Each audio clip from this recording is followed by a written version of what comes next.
Hi, I'm Rigger, this is your and it's finally time to continue with our RWBY run. Before we get started, be sure to like the video if you like it, share anything else would like it, let me know your thoughts in the comments down below, and subscribe if you want to see more. I am so sorry this has taken this long. Hopefully this will be the longest gap between episodes except for like volume breaks.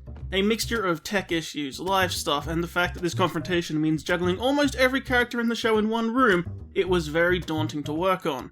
However, no more excuses, we're gonna get into it. If you need a refresher, and I don't blame you if you do, we left opening the doors to Haven. The deal with Raven happened as usual and the bad guys were almost in the same spot, except at the last moment a reappearing Tyrion was put to use doing something around Mistral by Dr. Watts the night before this confrontation. He elaborated it was best for them not to attend in person, but they carried out their plan, whatever it was.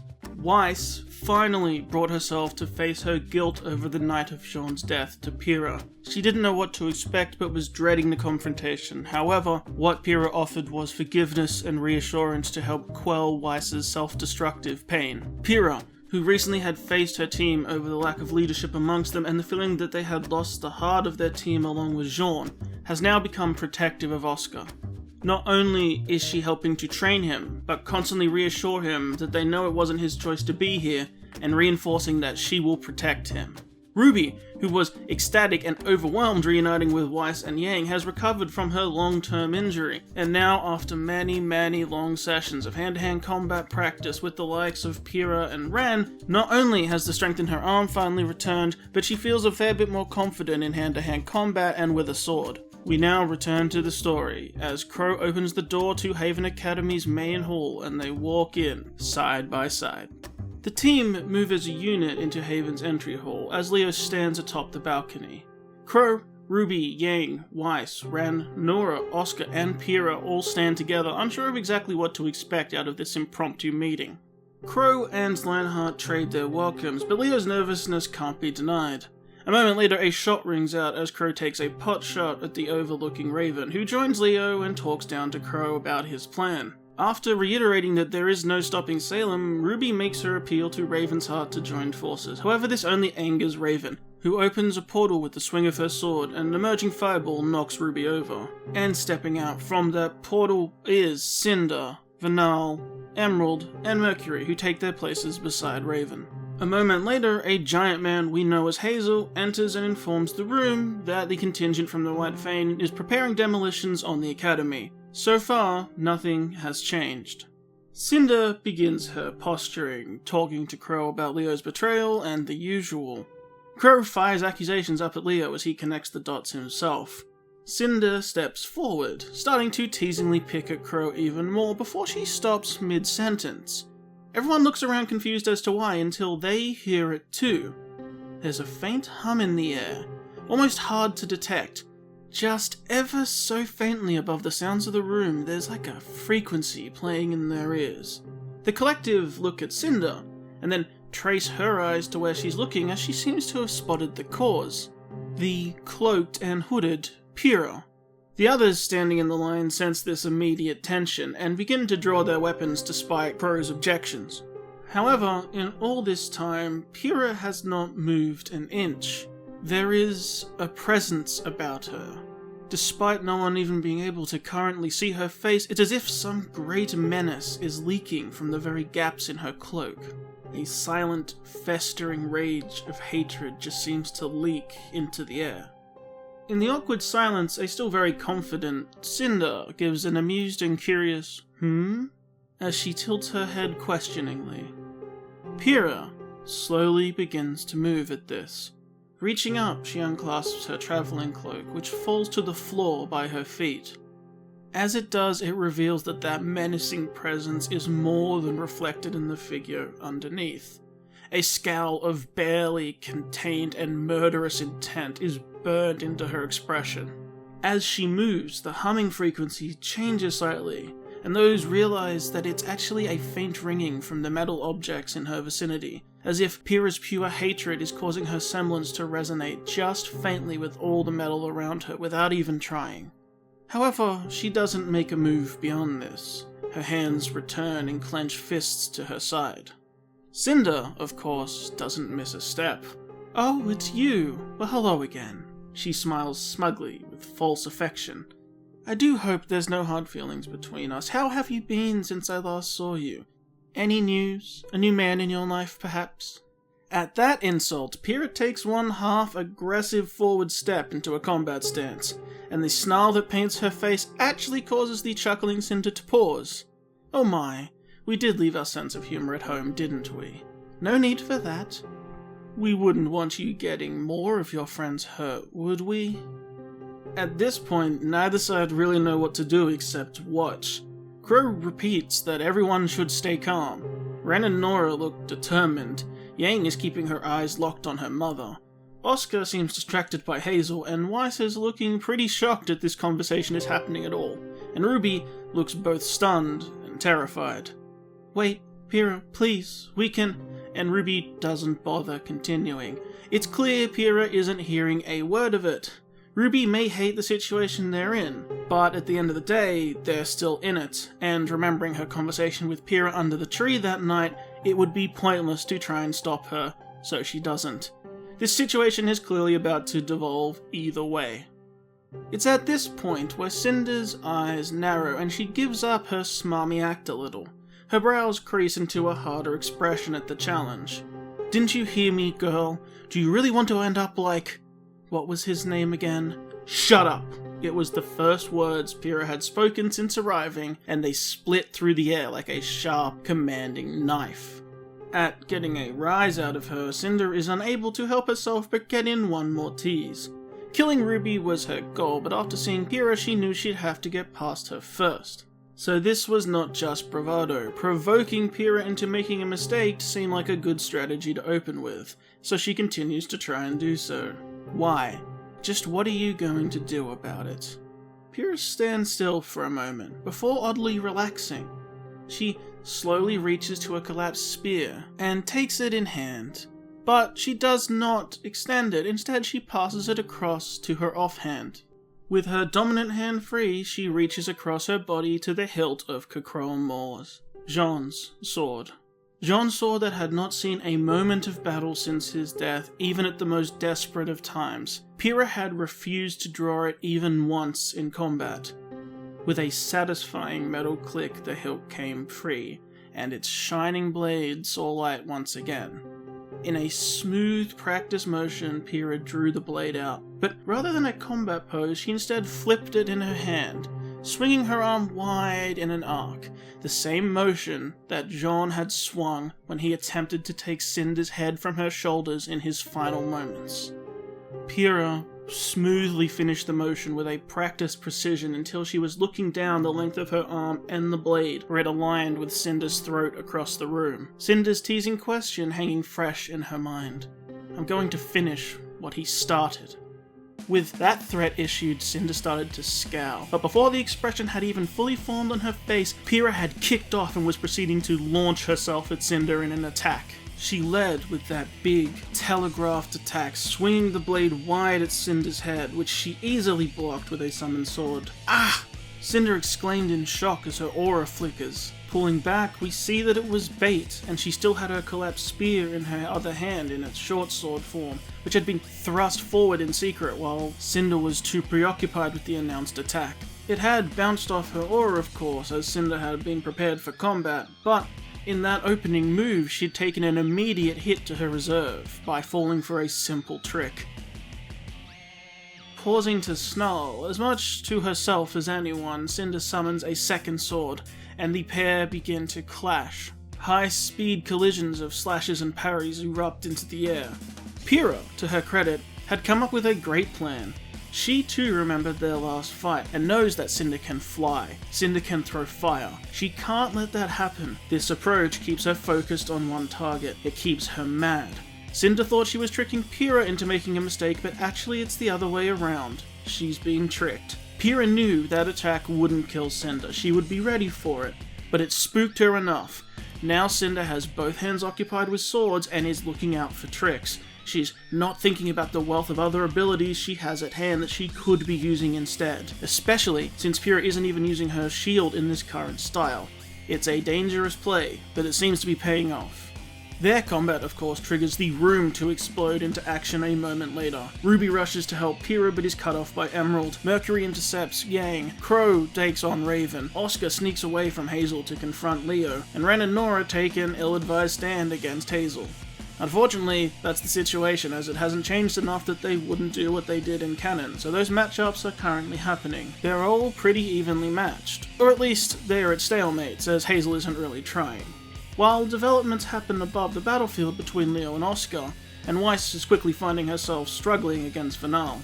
The real story on the battlefield is the monumental clash between Pira and Cinder. Pira's plan is working, as Cinder stays focused on battling with swords in melee combat when she doesn't really have to. A flurry of clashing blades. Pira knows she absolutely cannot give up the aggression and give Cinder any breathing room or time to think. She attacks and attacks and attacks, sword in both hands, spinning flourishes and strikes. Cinder is on the back foot. In a straight up sword fight, Pira might actually win, but her ability to constantly resummon swords and have basically gliding footwork means she's nearly flying, and it's keeping her in the fight. Not to mention, Cinder is more experienced at fighting with dual weapons at the same time in her preferred style, but Pira must attack this way to keep her plan working. The pair slowly work their way across the battlefield, even between RWBY and Emerald, who are forced to break for a moment as the pair clash through the room. In a brief window of opportunity where she can't quite get her whole sword through, Cinder presses an advantage and hammer fist punches Pira in the face. Pira responds with a big kick to Cinder's chest that sends her flying back into the Jinn statue. Pira, though, suddenly realizes her mistake at giving Cinder any breathing room. So, in order to keep up the pressure, she immediately forms the spear in her offhand into its full length and throws it straight at Cinder's head. Cinder does see it in time and dodges it, and the spear cracks into the Jinn statue as Pira charges in, using polarity to recall it mid-flight, upon which it forms into a sword in her hand once again. Cinder also dodges this incoming attack, and Pira smashes off the edge of the Jinn statue from a crack that was formed by the impact of her spear. Some of Jinn's hair on the ornamental right side are pretty much gone, but luckily it hasn't caused too much damage. Though of course Pira wastes no time worrying about a silly statue as she turns on her heel and rushes back to engage Cinder again. The pair re-engaging as they begin battling across the hall again, this time towards Weiss and Vanal's side of the room. Up above them, that impact of the statue had caused the platform to shake slightly, which throws off the footing of the still quite inexperienced Oscar at a poor time. This confusion unfortunately allows Leo to land a solid shot with his dust launcher right in Oscar's chest. Luckily, it does bounce off his aura, but the impact causes him to be blown backwards where he hits the rail behind him and tumbles over. He does manage to catch the ledge for a moment with one hand as he tumbles backwards over the railing, but he can't hold himself up and drops to the floor. Landing in a hard crouch, Oz's experienced voice rings in his head telling him to move, and he jumps instantly sideways in towards under the alcove where the statue is. Whether it be from knowing Leo or simply knowing how battles work, it seems this was a good piece of advice, as the very moment after Oscar had jumped, another dust explosion hit the ground where he'd landed. Up above, Leo had leant over the rail and fired directly downwards, attempting to land an unprotected hit as Oscar was still recovering from landing. Now, hiding in the alcove and somewhat out of sight, Leo is left with little choice but to give chase as he takes to the stairs, running and calling after him. Get back here now! Boy! Ozpin! Despite the action in the room, the large man across the hall does take notice of that name. He's still quite easily defending Nora and Ren's attacks, but his ears do perk up at those calls and he looks over his shoulder, attempting to see what's going on behind him. By this time, Pira and Cinder have evened out to a duel in the center of the room, almost shoulder to shoulder with where Yang and Mercury have ended up trading strikes. Pira executes a perfect disarm of one of Cinder's blades and it goes flying away. But right as her follow-up strike heads for that gap left open in her defenses, another summoned sword takes its place and easily catches her. This time, the frustrated grunt from Pira was all too genuine, that she couldn't land a solid hit even with all her talents. In that moment of lockup, as they stood snarling at each other pressing on their blades, Cinder finally found her moment to catch a breath and regain her composure, starting to think clearly. In the background behind them, there's a pained yell as Weiss's aura is suddenly broken at by a point-blank shot from Vanal. Weiss's scream attracts the attention of most in the room. In that pause, Cinder smirks, Dropping her sword and waving her hand, a fiery spot forms under Yang beside them, who looks down just in time and jumps sideways with a grunt, taking the blast on her aura, which causes it to ripple. Ruby and Emerald, who were in their little standoff while they talked to each other, had both seen this, and the moment that the blast erupted under Yang, Ruby flipped Crescent Rose to face Emerald and took a shot. This caused Emerald to duck, but it turns out the shot wasn't even aimed at her, it was simply to propel Ruby away. As the moment after she shot, she launches into a petal burst, flying across the hall. Her petal form streaks past Cinder and Pira all the way across until it reforms right in front of Yang, who is down at the last second as a devastating axe kick swinging down at Yang's head is caught on Crescent Rose. Ruby having just gotten herself between Mercury and her down sister, and blocking what could have been a devastating fight-ending blow for Yang. That explosion and yell directly beside her also snapped Pyrrha's attention to it, and Cinder takes this chance to flex her maiden powers as a fiery aura erupts from her, knocking over Pira, Ruby, and Mercury. Cinder finally has a new game plan, and rather than attempt to strike down the already recovering Pira, she realizes that, as Weiss and Yang had just demonstrated, that Pira and Ruby and all of their weakness really is their friends and allies, and she should press that. Ruby, Yang, and Pira are right here, but they all have aura, they're all in fighting shape, and they're all getting up. So instead, Cinder launches herself across the room, away from the group like a missile, and her grim arm extends out, snatching up the crumpled Weiss, barely keeping Mertenaster in her hand as she's dragged back into Cinder's grasp, who lands near the staircase again. That way she has something at her back so no one can sneak up behind her. "Alright, enough!" she bellows to the room, most of whom had seen this explosive display anyway. Only the distracted Hazel, who was still trying to get a clear view of what was happening across the room with Leo whilst defending against Ren and Nora still, and the Bronwyn twins, who had been bouncing off each other all over the room dueling, needed to be brought to a halt with the call.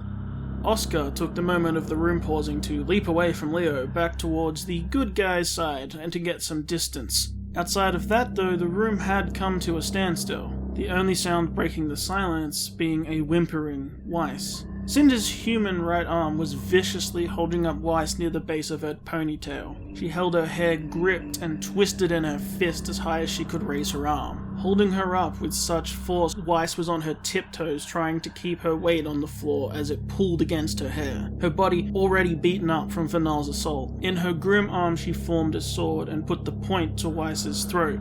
"Drop it." She shakes Weiss by the hair, causing her to wince in pain even more. At those words, the tip of the sword at her throat presses even harder, breaking the skin slightly, and a single drop of blood runs down her neck until it hits the neckline of her dress where it pulls on the fabric. With a whimper, Weiss has no choice but to drop her sword at her feet. "Weiss!" Ruby starts to jog towards them, but Cinder presses the blade harder again to stop her. "You two!" And Ruby comes to a halt. She looks down at Crescent Rose in her hands and back to Weiss. Equally, having no choice, she drops it on the ground. "Now step away from it." And Ruby does the smart thing. She puts her hands up and makes a show of stepping over Crescent Rose and taking more steps, leaving it behind her, but getting closer to Cinder. "Stop!" Cinder commands, and Ruby complies so she doesn't get too spooked, but she managed to close a little more distance. "You stop right there, Ruby, and if your eyes so much as sparkle, I'll take someone else away from you." Faint smoke rises from the hand on Weiss's head, and she squeals in discomfort. Ruby is getting choked up with panic, and she could indeed feel that pulse building in her head as her vision started to glaze over white as she saw the side of Weiss in such danger and pain. "Ah!" Ruby shrieks, jamming her eyes closed, covering them with her hands and turning away from Cinder, pressing her face to the floor. A faint silver blast streaks out through her fingers at the floor, while Ruby kicks her feet in discomfort as the throbbing headache sets in, praying she doesn't hear the sound of Weiss being killed behind her as it happens. Cinder seems to let it go, pressing her own advantage. "Leo, open it!" Cinder bellows, still extremely disgruntled at how poorly things have gone so far. Finally, she had Ruby on her knees in front of her, just like all her time preparing and practicing with Salem at the castle, but she can't even take the pleasure in destroying her right now because they have to do what they came here for before this gets any worse. Leo, looking at her, then to Oscar, sighs and moves towards the damaged statue and inserts his pocket watch, beginning the elevator mechanism. Taking their cue, both Raven and Vanal walk across the hall towards the elevator, Raven needing to walk across the whole hall away from a seething crew. Raven's footsteps echoed as she crossed the hall almost mockingly, but he too couldn't do anything for the threat to Weiss. Making her way through the ranks and over to the slowly lowering elevator, Raven equally spots Oscar as she passes. Also, having noticed the call earlier and seeing the cane in his hand, she knows what the deal is. She folds her arms as she stands by Vanal as the elevator gets to around floor level and they can step onto it. "Sorry, Oz," she says without a hint of remorse in her voice and glares at him as the elevator continues lowering. At which point Cinder speaks up again. "Now, Hazel, you take this one while I..." She looked over to a grunting sound. Finally, with the room still, Hazel had too caught sight of Oscar. Raven's final comment putting him over the edge and confirming what he needed to know, and he starts seeing red. With building aggression and roars, he tears away his sleeves. "Hazel! Hazel!" But it falls on deaf ears. Meanwhile, as this chaos grows, RWBY has recovered. Still down, but she has turned back to face Weiss and Cinder, and her and Weiss haven't taken their eyes off each other. Without the ability to move much, and not trying to give anything away, they start trying to communicate a plan. Weiss can see RWBY, tears streaking down her cheeks, is barely containing herself at the want to rush forward and help, but can't. Weiss, struggling and in pain, is equally trying to think. As Hazel begins losing his mind, Weiss raises her eyebrows to draw RWBY's attention. She then deliberately looks down, then back to RWBY and gives a nod. At that moment is when Hazel begins raging, stabbing the lightning dust into his arms, and with a roar he leaps across the room to attack Oscar, who has no choice but to leap backwards and barely avoids the crushing blow that cracks the floor. With that distraction, Weiss finally yells, "RWBY!" and kicks her foot as hard as she can, getting her toe under Mertenmaster and flinging it towards RWBY, who equally at the same time launches into a pedal burst straight towards the pair. As Weiss's sword spins through the air, RWBY reforms off the ground and catches Mertenmaster mid-spin and flies in with a big overhand slash at Cinder, who is forced to pull the blade away from Weiss at the last second to parry. RWBY, though, had no intention of this blow landing, and calling on her training with Ren and Pira, she ducks through, dropping low with a second swing without pausing. She slashes straight upwards, past Cinder, and straight through Weiss's ponytail, between Cinder's hand and Weiss's head, freeing her from Cinder's grasp, and not a moment too soon, as the hair left in her hand bursts into flames and disintegrates a moment later, which would have been Weiss's head. RWBY knows she needs to give Weiss a chance to escape, so she stays on the offense, turning back and begins fencing with Cinder, trying to drive her backwards. RWBY has indeed gotten much better with a sword, but she is no match for Cinder, who isn't driven back, but is held in place defending for a short while, at the unexpected flurry of blows. Pira is still by Yang and Mercury at the center of the room and looking on, and quickly Pira calls over, "Grab him!" and Yang sees what Pira sees too, and rolls immediately, firing off Basilica in a low dive, launching herself at Mercury and tackling him to the ground. It's not a knockout blow by any means, but it's simply to stop him interfering, as Pira slides away Kokoro Moore's back into its scabbard and forms her javelin in her good hand. There is no immediate rush, she can take a breath.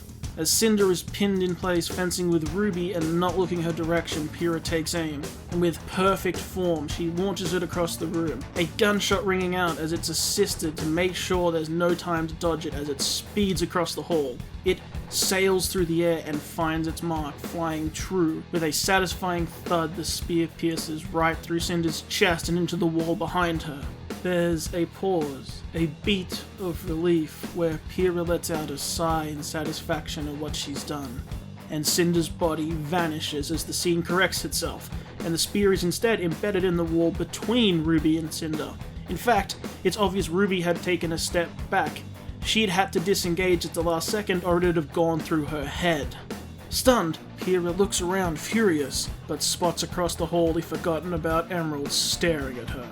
She growls, and by this time Mercury has recovered and is back scrapping with Yang behind her. Back with Cinder and RWBY, Cinder sees her opening as the momentary stun of the spear hitting the wall broke them apart, and with a sinister grin, she knocks RWBY back a step, snatches the spear from the wall, turns, and instead of attacking RWBY, she drives it straight down as hard as she can, through the back of Weiss's thigh as she attempts to crawl away.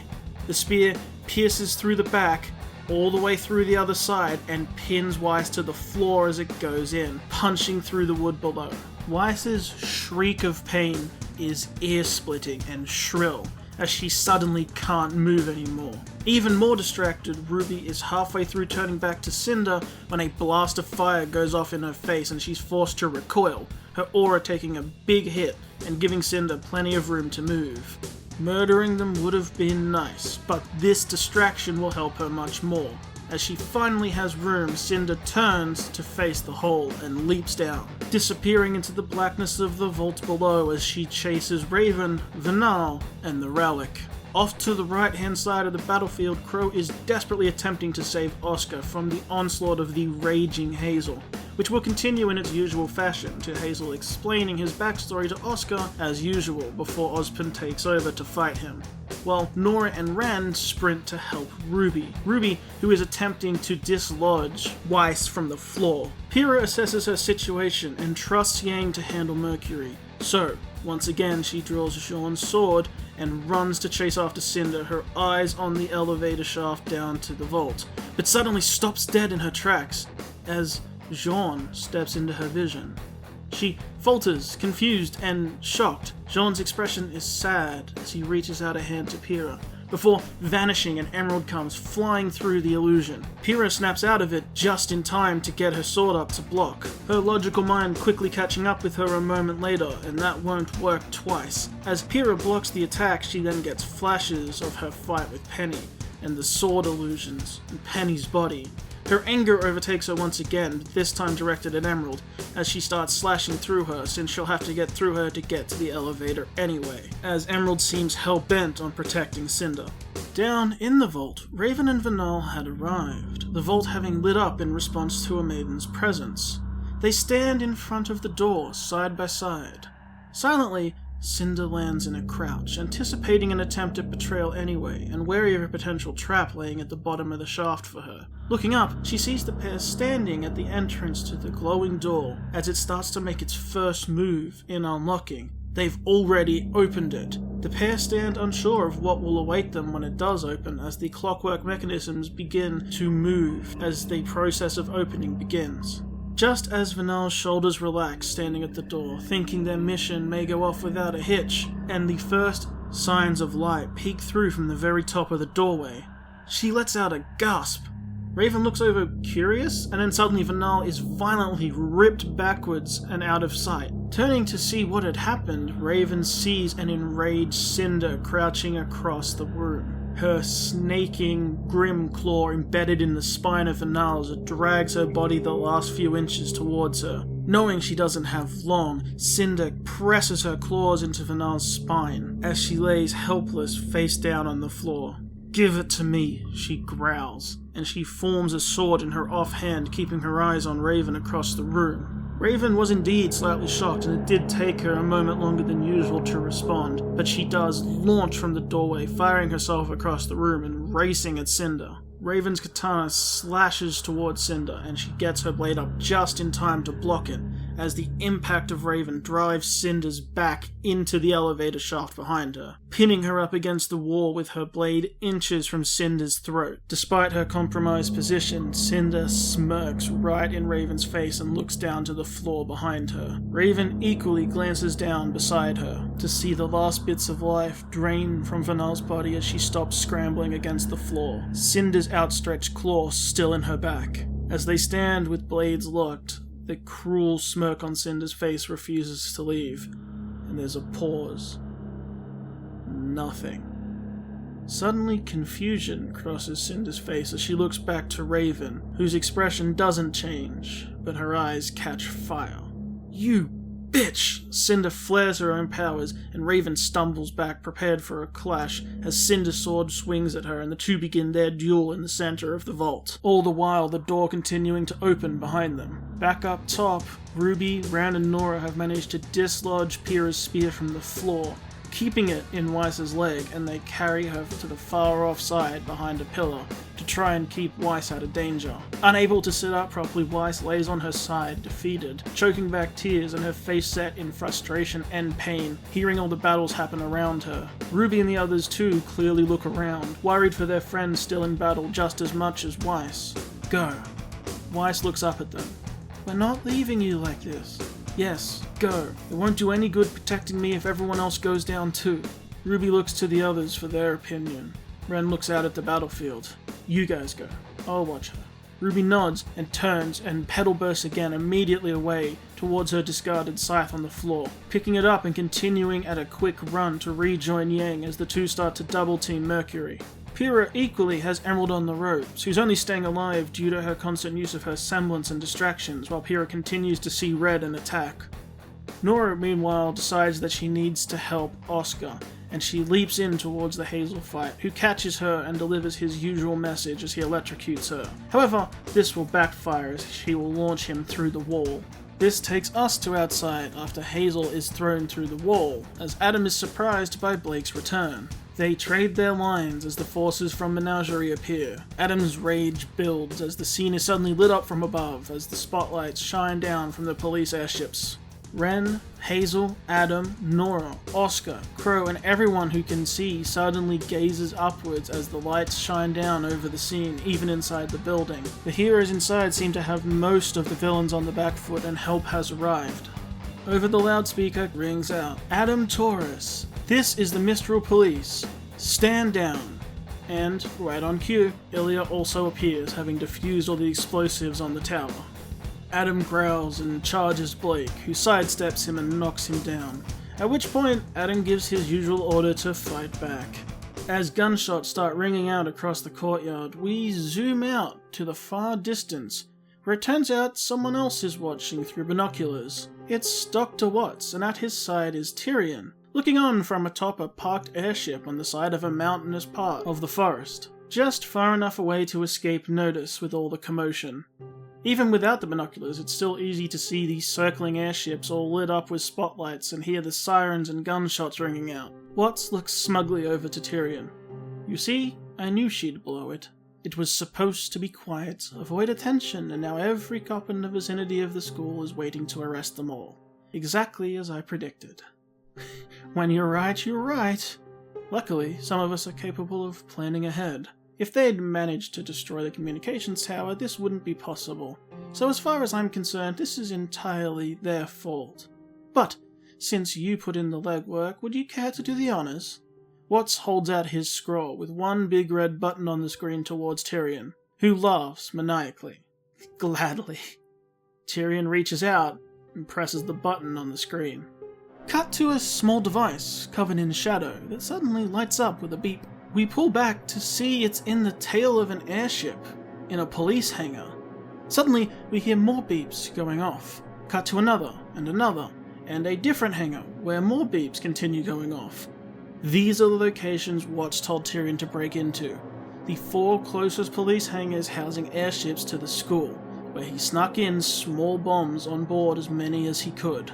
Positioned near the rear and off to one side of the ship by the wing, and towards the rear propellers and rudders, in the rush to send out ships in an emergency in the middle of the night, and with the Mistral forces already spread very thin as of late, no one had done the adequate check. Equally, we see the crew of the ships overhead at Haven looking down, and suddenly they're all rocked as the bombs go off.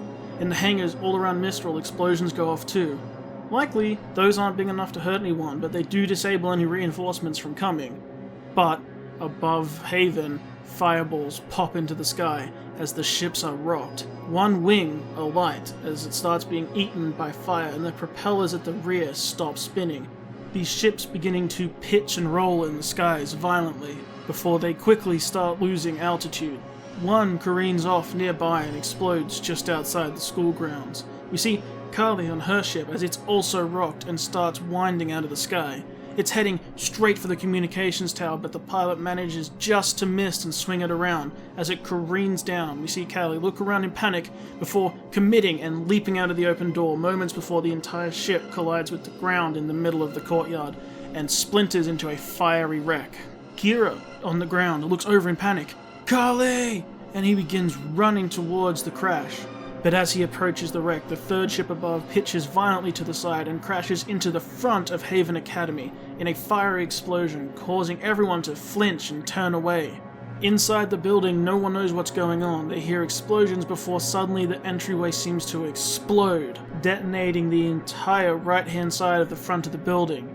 Crow grabs Oscar and turns his back towards the explosion before they're overtaken by it, and he and Nora are blown across the room, landing in a heap. Luckily, the defenseless Weiss and Ren were on the other side of the room. Emerald, Ruby, Yang, Pira, and Mercury, who are all towards the middle of the room, are also knocked over with the force of the explosion. Oscar's blurry vision returns to him as he crawls from the arms of Crow in his protective grasp. As the world swims back into clarity, he sees a horrifying sight.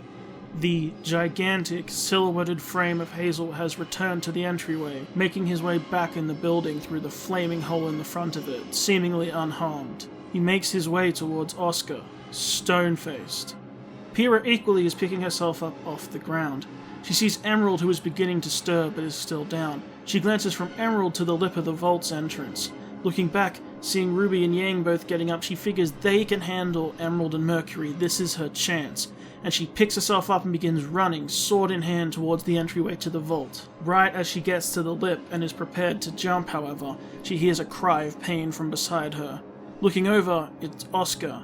Hazel viciously punches away an approaching Crow, who's heavily damaged, and hits Oscar again, who flies backwards into a post. Ozpin is still in control, but Oscar's body is worn down and damaged. Pira stares at the body of the little boy she swore to protect as it collides heavily with a beam, and Nora is easily repelled as she attempts to intervene.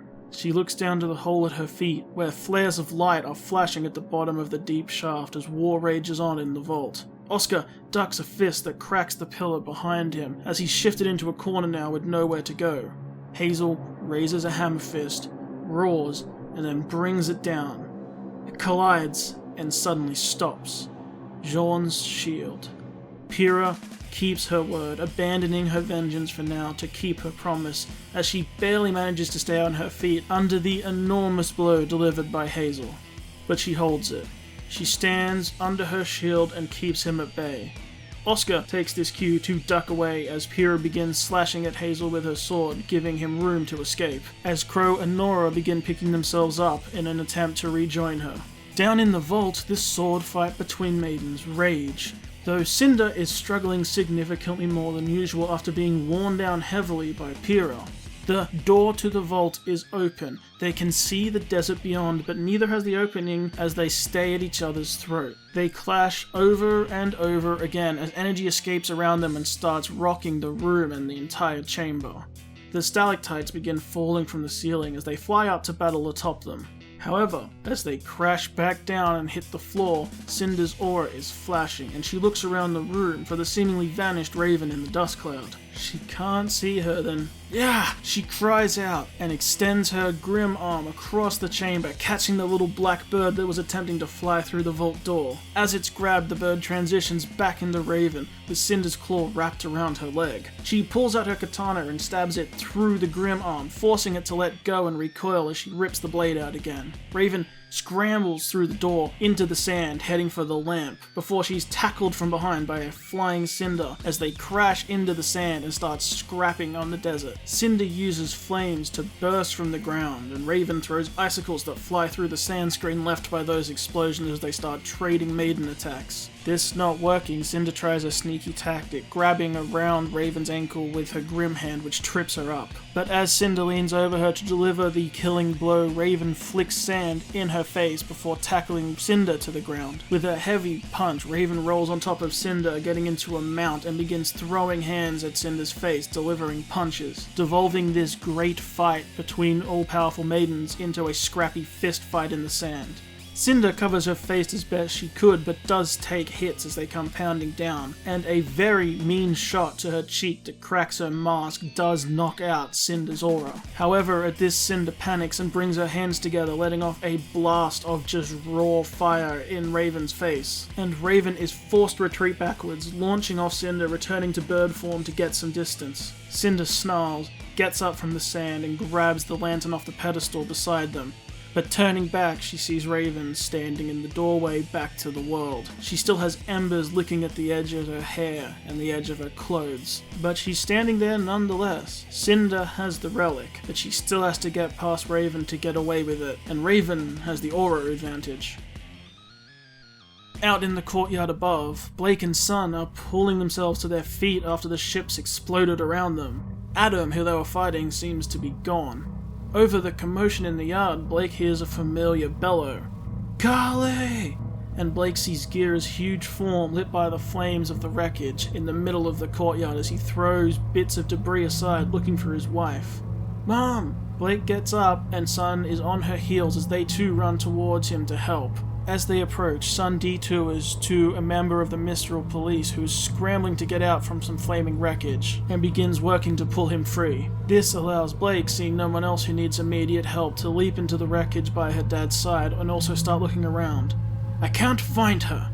There is chaos around them as White Fang members scatter. The citizens of Menagerie are attempting to regroup and look for their loved ones, as well as anyone else who was unlucky enough to be caught in the devastation. "Blake!" That raspy voice couldn't be mistaken.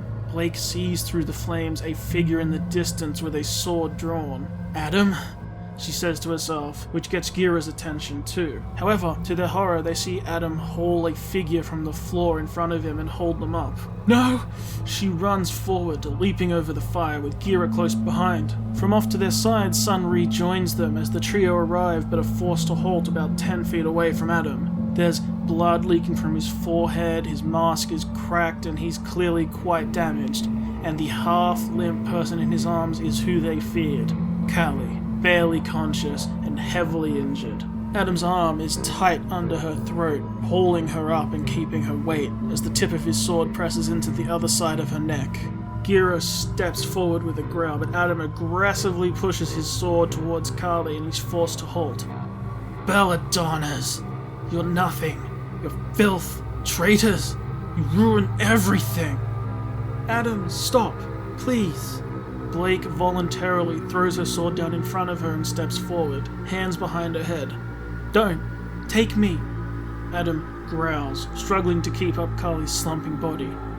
No.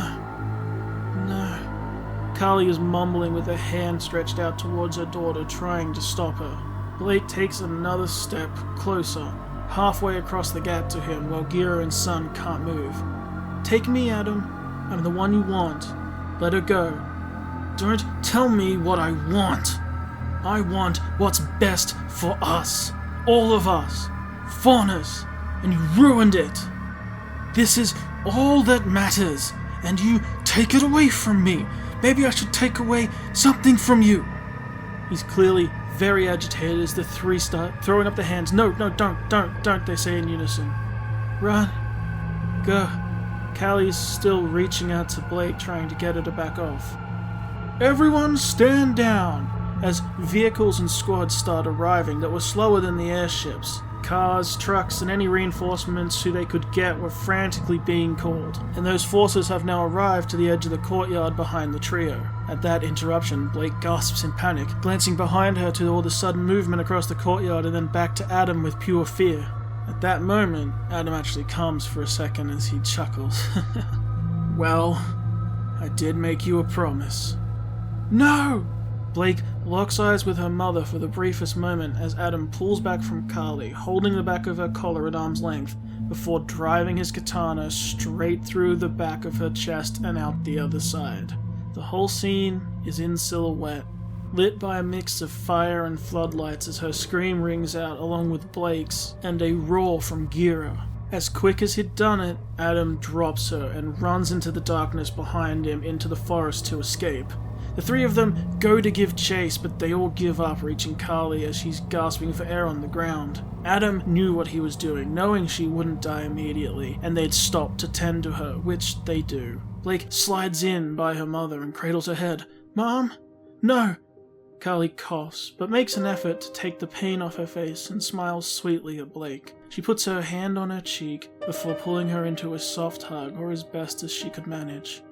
"My baby girl," she repeats, just as she'd greeted her at Menagerie. "I'm so proud." Blake is wide-eyed and in shock and denial. It's at this point Gira snaps her back to reality. "Blake, give her here!" He reaches down and scoops up his wife, pressing her into his chest and his hand against her back, trying to put any kind of pressure he can on the wound. "Go, save who you can. I'll get her help. I love you." And with that, he runs. No shame, he cradles his wife and runs through the courtyard, looking for help on the other side from those who arrived. Blake is still in utter shock, until Sun, not knowing what else to do, puts a hand on her shoulder. Blake stands and turns toward him, leaning in on his shoulder and sobbing. He gently hugs her despite the chaos around them. They stay like that for several long seconds. "Blake, I know it hurts." She pulls back and looks at him, tears on her face. He sighs and motions to the still flaming haven. "I couldn't live with myself if anything happened to you. But there's others inside." He nods towards the building. Blake closes her eyes hard as if to try and clear her head. She sniffs and nods, wiping her tears. "I'm good."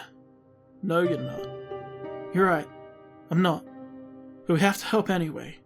And before she can talk herself out of it, she breaks free from Sun's arms. Running, she picks up her sword and heads towards the flaming building, Sun close on her heels. Back in the vault, the standoff is still happening. Cinder paces a little, debating, whilst Raven puts a fresh blade in her katana in the doorway. Cinder doesn't have many options beside Maiden powers, so she hooks the relic to the back of her hip to free up her hands. With no choice but brute force, Cinder suddenly launches at Raven, flying at her as fast as she can, and as high as she can. Right as she reaches Raven, she blasts fire from her hands again down on her. Raven covers up and takes it on her aura, timing it as Cinder passes directly overhead. She launches up with the assistance of her own powers and physically grabs Cinder out of the air, tackling her up and into the top of the doorway. The exhausted, flaming Cinder and Raven get carried with her momentum as they spiral across the vault and hit the floor, spinning towards the middle. Right as they come to a stop in a big heap, a scream rings out.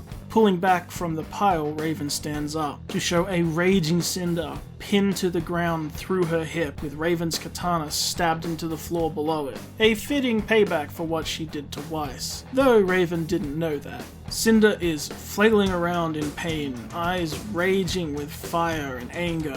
Raven looks her over, her own aura finally breaking as it gives out.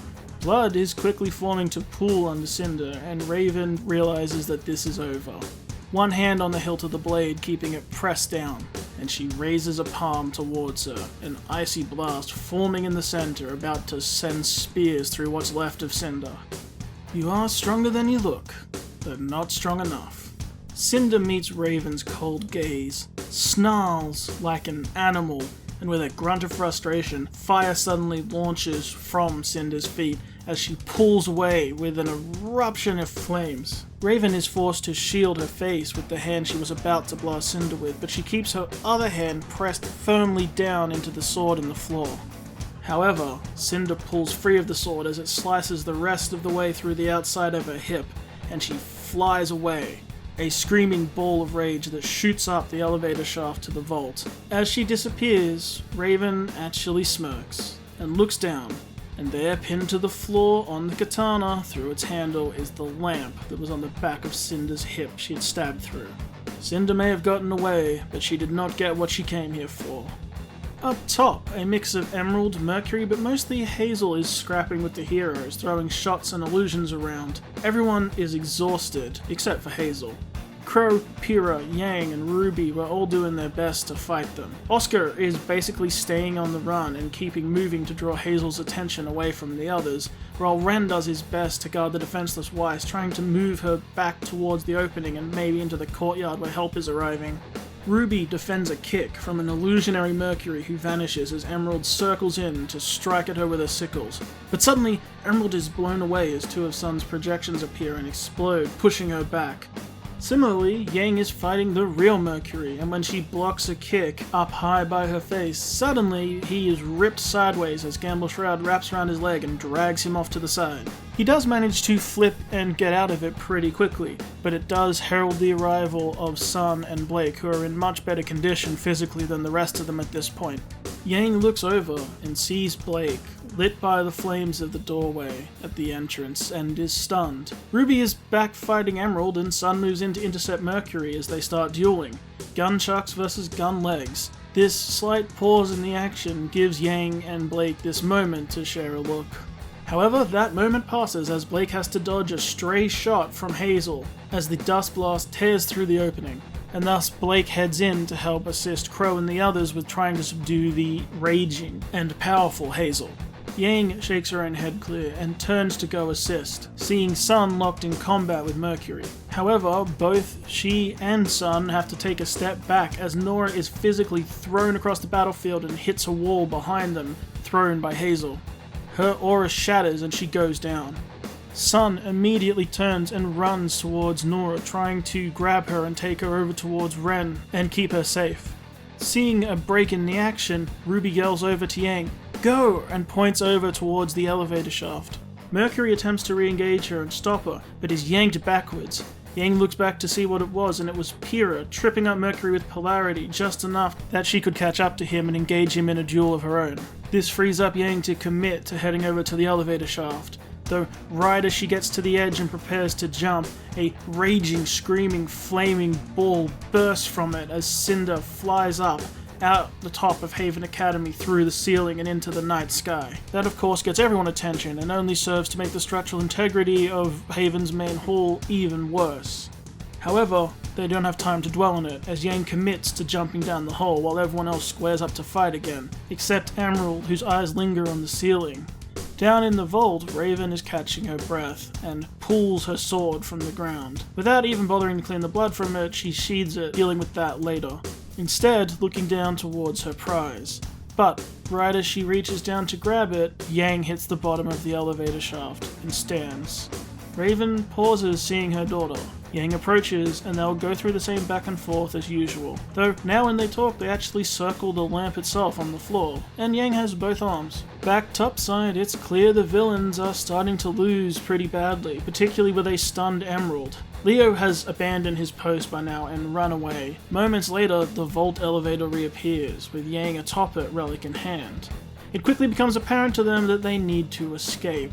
However, the worry and fear for Cinder isn't equivalent to Emerald thinking she was dead, so her giant sonic scream and Salem vision isn't triggered. She isn't subsequently distraught to trigger such a huge illusion. The heroes begin bunching up in front of their injured, forming a wall between them and their enemies. Mercury glances around and sees recognition on Hazel's face, something he's not saying, and he follows Hazel's eyes looking up above the heroes. Above them, he spies some burning beams holding up some upper balconies. Without a word of warning, Mercury takes the lead and kicks a blast up at them. They splinter and shatter as the heroes are forced to scramble as the building begins to collapse behind them. RWBY dives through the crowd, pedal bursting into Weiss and wrapping her up in it, able to transport her without having to worry about the spear in her leg, as she spirals into the building towards the stairs to get clear of the wall. It's not even a clean getaway as they are spat out of RWBY's pedal burst as her semblance and aura runs out and they skid across the floor towards the stairs, but they got clear. Oscar gets his leg wrapped up and yanked by Gamble Shroud as he's pulled away from the wall towards Blake, who's at a better position. Crow is left with no option than to dive away, turning into his bird form to get some distance. Both Ren and Sun dive onto Nora's prone body to cover her from the falling debris, as the upper levels just start to come crashing down. Pira and Yang were luckily far enough out they didn't have to dodge anything, but they were also too far out to help. The massive amount of damage sends timber and smoke and dust everywhere. Everyone is coughing and struggling, and as that cloud starts clearing, both Pira and Yang turn to see that of course the villains use that cover to escape. Frustration is clear on both their faces, but they immediately turn and run back towards the rubble to help everyone else. They all dive headlong into the pile at the base of the wall and start pulling out debris. Bits of timber, some of which is still on fire, and they just dig and dig and dig, calling the names of those who got trapped. Eventually, after shifting huge pieces of debris together, they managed to uncover the three. Ren and Sun coughing heavily, and Nora still unconscious. However, they seemed mostly unharmed. Luckily, since they had their backs against the base of the wall, most of the debris fell in front of them, and their dog pile, assisted by projections from Sun, helped keep them safe as things came crashing down around them. It's great news to be sure, but it's written across their faces with acknowledgement that this was luck. They could have very easily just died. Pira reaches in a hand to them, as does Yang, and they drag everyone out as the others go in to grab Nora and drag her body out too. At this point the battle has settled, but there's still commotion outside with people everywhere. Yang heads over to an exhausted RWBY laying beside Weiss by the stairs, kneeling down to pick up the injured Weiss as best she could without causing any more damage. RWBY manages to pull herself to her feet, and the two sisters stand side by side after that ordeal, one of their teammates in their arms.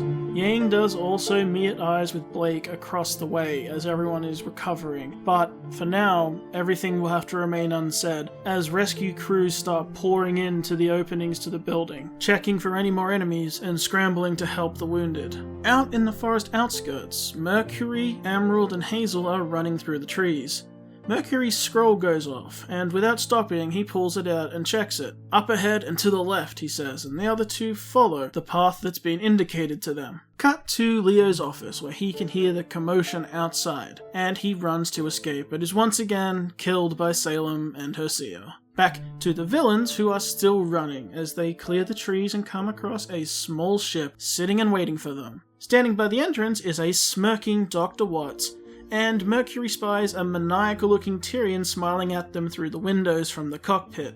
How did you... Emerald seems confused, but then spies another shape on the ground by Dr. Watts' feet. At the bottom of the ramp is Cinder, unconscious in the dirt, with clothes ripped up and burnt. She has fresh bandages around her midsection, presumably applied by Dr. Watts. However, he hadn't seen the need to drag her out of the dirt just yet, instead choosing to revel in his position and only stopping her bleeding to death immediately.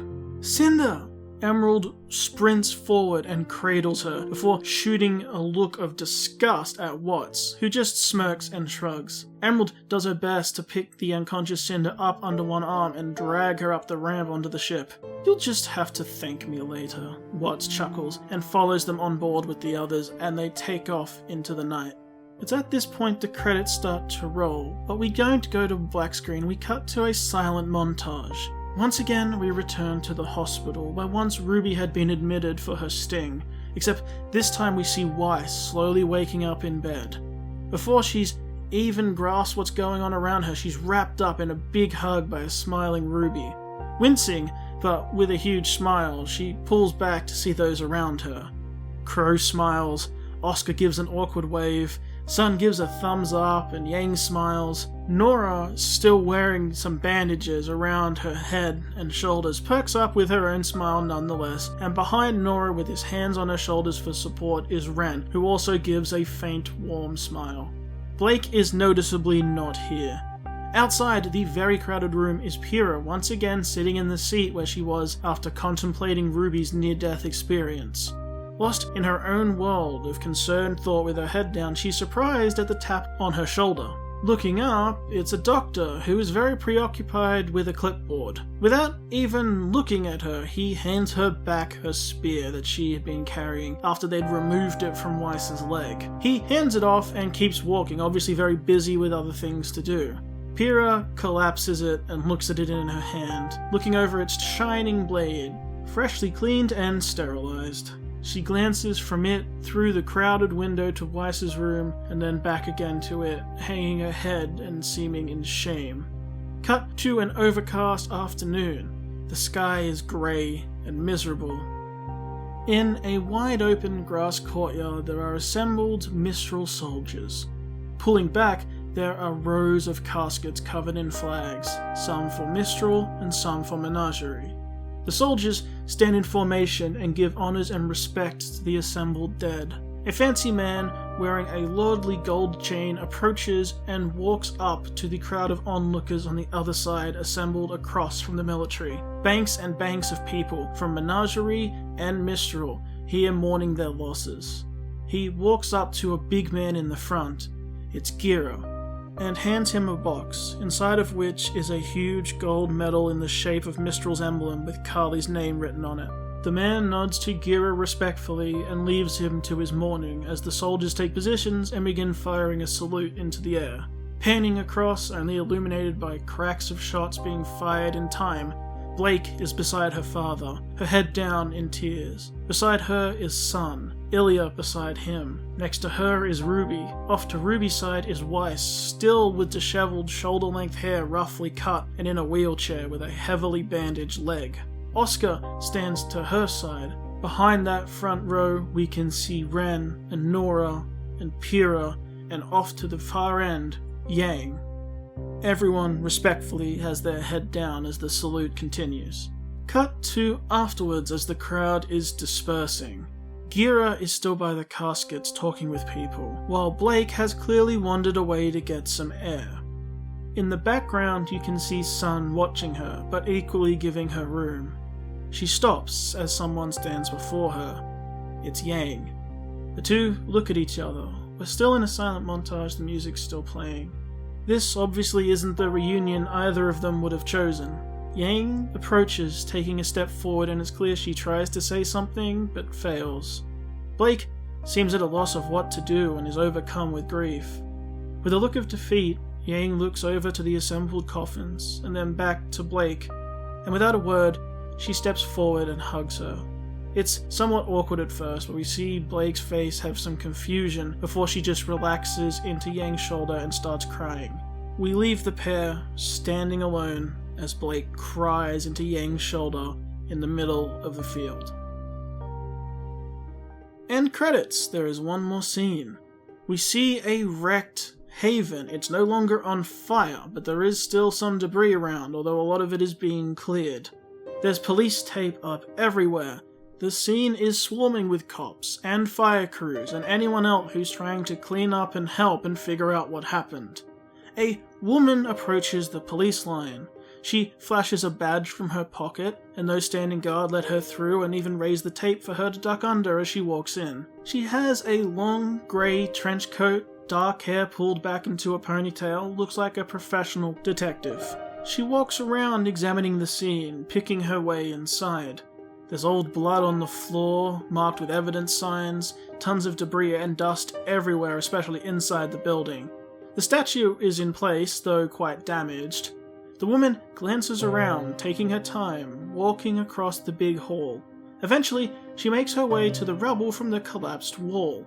Crews are still digging, making sure no one else was buried under there in its deepest parts. However, this detective instead looks at the outskirt of the rubble, kicking and turning over planks of wood, looking for anything light that might have been caught up in the blast and pushed to its edges. She looks, and then something glints in the corner of her vision. She walks over, kneels down and digs in the rubble. After moving quite a few items, the reflective thing is uncovered. The detective reaches down and picks it up curiously. It's a small silver tiara.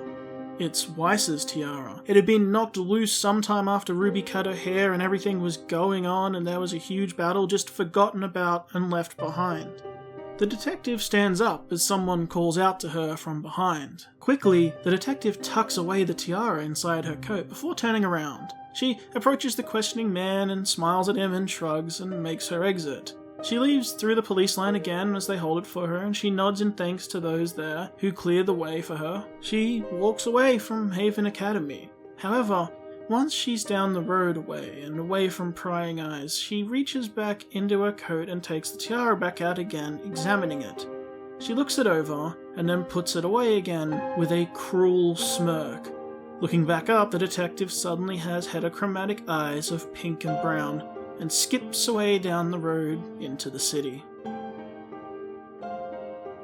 And that is the end of this gargantuan episode as we reach the conclusion of Volume 5, and I hope it was worth the wait. This gigantic undertaking, as you can see, was pretty daunting, hence why it took so long, and with me putting it off, I thought it was only fair that we get it all out there at once. And all the other factors that weighed in, making this so delayed, I'm so sorry. But hopefully this big extra episode somewhat makes up for it. And no, this isn't the end, we will continue into Volume 6, and hopefully it won't be anywhere near as long until then when we continue the story there. Things have certainly spiraled out of control. More casualties, more chaos. The communications tower did survive, but only by sheer luck, as did quite a few of our heroes, although some did not. The Mistral police took significant blows, and of course, Carly was not so lucky.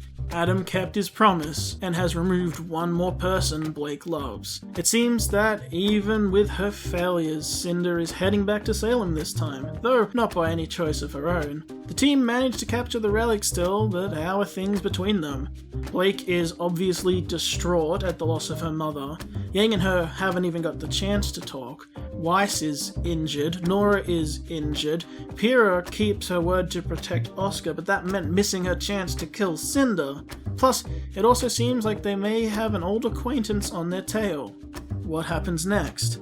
I guess you'll have to wait and find out, but please leave your guesses and predictions below because I want to hear them. I want to see what you think of the episode. And before you go, please give this video a like and a share if you could, and subscribe if you want to see more, because I really want to know what you thought and I really hope you liked it. But that is all. Until next time, my name is Rigger. I hope you have a wonderful day, and I hope I did alright.